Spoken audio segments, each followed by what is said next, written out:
Nakiisa sa isinagawang relief operation ng Dagupan PNP upang maghatid ng tulong sa mga biktima na nasalanta ng bagyo sa naturang probinsya. Police Corporal Joan Marie de los Santos sa balita.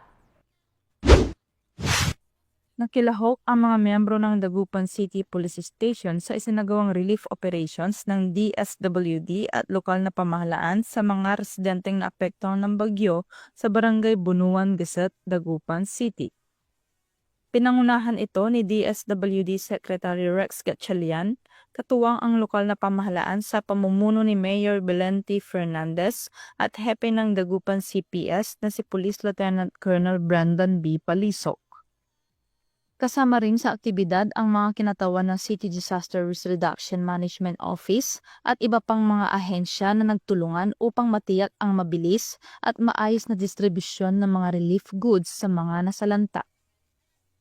Aabot sa 400 family food packs at higit 100 hygiene kits ang naipamahagi ng grupo para sa mga pamilyang lumikas at mga mangingisdang labis na naapektuhan ng bagyo sa lungsod. Ayon kay Police Lieutenant Colonel Palisok, nakahanda at patuloy na susuporta at magbibigay serbisyo ang pulisya sa pagbibigay ng tulong sa mga mamamayang apektado ng kalamidad.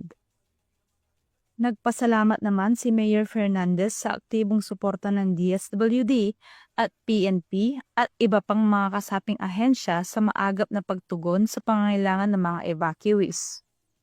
Samantala, tiniyak ng PNP Dagupan ang maayos na pamamahagi ng mga relief goods at hygiene kits sa mga pamilyang nasalanta. Kanila ring siniguro ang seguridad ng bawat isa habang isinasagawa ang naturang distribusyon. Sa kasalukuyan, patuloy ang grupo sa pagbibigay ng mga relief packs sa mga karatig barangay kasabay ng monitoring at rapid response sa mga apektado ng sakuna. Mula dito sa Ilocos Region, ako ang inyong PNN correspondent, Police Corporal Joanna Marie de los Santos, alagad ng batas, tagataguyod ng Balitang Pulis.